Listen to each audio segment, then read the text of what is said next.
Brett Kavanaugh said that the, quote, political hit job, end quote, directed at him was being done on behalf of the Clintons, among other people. Your response? I mean, really, yes, it deserves a lot of laughter.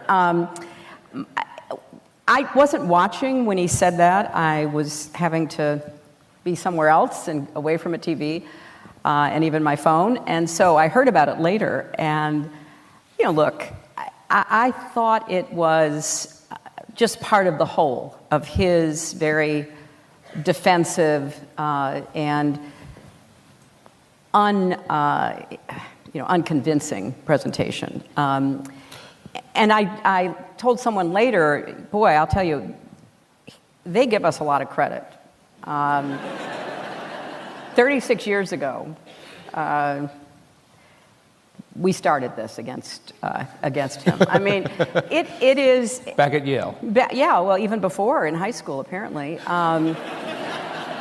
So I don't, look, I want the FBI to conduct as thorough an investigation as they possibly can within whatever restraints are imposed upon them.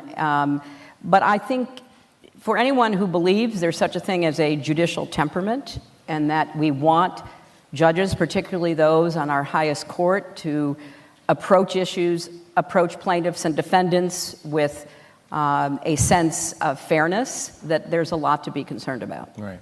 I want to ask you a question about Dr. Ford for a minute. There are a lot of Democrats who, and a lot of other people, who are absolutely certain, 100%, her recollection is the absolute truth. I'm asking this as a lawyer. Do you feel 100% certain that the events that she described are true and are therefore disqualifying? Look, I watched as much of her testimony as I could. I found her very credible. You have to ask yourself, why would anybody put themselves through this if they did not believe that they had important information to convey to the Senate? She basically said that. She thought it was her civic duty. So I found her presentation, I found her willingness to say, I don't remember that, but I remember this, to be very convincing. And I felt a great swell of, pride that she would be willing to put herself out there under these circumstances. Can you frame this a little bit in the context of what we're all seeing as, or understanding to be, almost a war developing between the genders or between large factions of gender? Women's anger, of course, has become an enormous issue. Just frame that out against the backdrop of some of your own experiences in dealing with it being the first major party female candidate for president. Well, I wouldn't frame it so starkly as you just did. I think what is happening is that on many, many fronts, women and young women and girls are saying, you have to hear our stories too. We have the right to be heard. And I remember those, we saw it all on TV, those two young women following Senator Flake into the elevator. And they were determined that he would know that there were young women like them, representing many, many more, who wanted to be heard and wanted their stories to be taken seriously. So I don't see it so much as some kind of conflict as finally righting the balance, because there's been a tremendous imbalance on women's lives, women's narratives.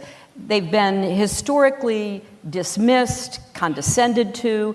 I have a chapter in my book about being a woman in politics, and it's not just about me, it's about a lot of other women who find themselves picked apart, second-guessed, held to a double standard. And at some point, it just is time to say, enough. We want to be judged on our merits. We want to have as much right to our agency, to our autonomy as we should be able to have. So it's trying to get back to, or maybe for the first time, get to a balance where women's lives are valued as much as men's lives, their stories are